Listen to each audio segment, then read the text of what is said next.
మేము చెప్తా ఉన్నాం అల్లు అరవింద్ జాగ్రత్త, నువ్వు ఓన్లీ వేషాలు పగటి వేషాలు వేసుకుని మరొక చెత్త సినిమా తీసినావు. అదేమన్నా పుష్ప అంటే ఏంది, మన సామాజిక అంటే సమాజాన్ని బాగుపరిచే సినిమా, అది ఒక స్మగ్లర్ సినిమా. అది ఎర్రచందనం అమ్ముకోవడానికి నువ్వు చేసిన దందలను చూపించినావు. నువ్వు మా ముఖ్యమంత్రి మాట్లాడితే ఖబర్దార్, నువ్వు ఆంధ్రోడివి, ఆంధ్రోడ్ లాగానే ఉండి ఇక్కడ బతకడానికి వచ్చినావు. నేను ఒక ఎమ్మెల్యేగా, రూలింగ్ పార్టీ ఎమ్మెల్యేగా మాట్లాడుతూ ఉన్నాను. ఇవాళ మీకు ఇచ్చిన గౌరవాన్ని ఉంచి ఇక్కడ వ్యాపారం చేసుకోండి. కానీ మా ముఖ్యమంత్రి గారి మీద మాట్లాడినా ఇంకేదో నీకు ఉన్నది ఏందా, నువ్వు పగటి వేషగాడివి, డబ్బులు ఖర్చు పెట్టి డబ్బులు సంపాదించుకునే వ్యాపారస్తుడి, నువ్వు ఈ సమాజానికి ఏం చేసావు, నీ గౌరవం ఇవ్వాలి. మీరు వ్యాపారం చేసుకుని బతకండి అంతే. మీ కాంట్రిబ్యూషన్ ఏముందా తెలంగాణకు? 100% మేము హెచ్చరిక జారీ చేస్తా ఉన్నాము.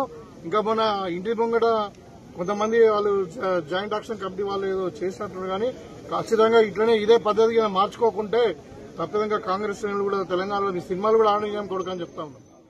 మేము చెప్తా ఉన్నాం అల్లు అరవింద్ జాగ్రత్త, నువ్వు ఓన్లీ వేషాలు పగటి వేషాలు వేసుకుని మరొక చెత్త సినిమా తీసినావు. అదేమన్నా పుష్ప అంటే ఏంది, మన సామాజిక అంటే సమాజాన్ని బాగుపరిచే సినిమా, అది ఒక స్మగ్లర్ సినిమా. అది ఎర్రచందనం అమ్ముకోవడానికి నువ్వు చేసిన దందలను చూపించినావు.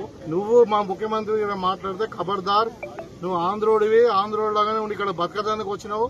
నేను ఒక ఎమ్మెల్యేగా, రూలింగ్ పార్టీ ఎమ్మెల్యేగా మాట్లాడుతూ ఉన్నాను. ఇవాళ మీకు ఇచ్చిన గౌరవాన్ని ఉంచి ఇక్కడ వ్యాపారం చేసుకోండి. కానీ మా ముఖ్యమంత్రి గారి మీద మాట్లాడినా ఇంకేదో నీకు ఉన్నది ఏందా, నువ్వు పగటి వేషగాడివి, డబ్బులు ఖర్చు పెట్టి డబ్బులు సంపాదించుకునే వ్యాపారస్తుడి, నువ్వు ఈ సమాజానికి ఏం చేసావు, నీ గౌరవం ఇవ్వాలి. మీరు వ్యాపారం చేసుకుని బతకండి అంతే. మీ కాంట్రిబ్యూషన్ ఏముందా తెలంగాణకు? 100% మేము హెచ్చరిక జారీ చేస్తా ఉన్నాము. ఇంకా మొన్న ఇంటి ముంగట కొంతమంది వాళ్ళు జాయింట్ యాక్షన్ కమిటీ వాళ్ళు ఏదో చేసినట్టు, కానీ ఖచ్చితంగా ఇట్లనే ఇదే పద్ధతిగా మార్చుకోకుంటే తప్పదంగా కాంగ్రెస్ శ్రేణులు కూడా తెలంగాణలో మీ సినిమాలు కూడా ఆడనీయం కొడుకని చెప్తా ఉన్నాం.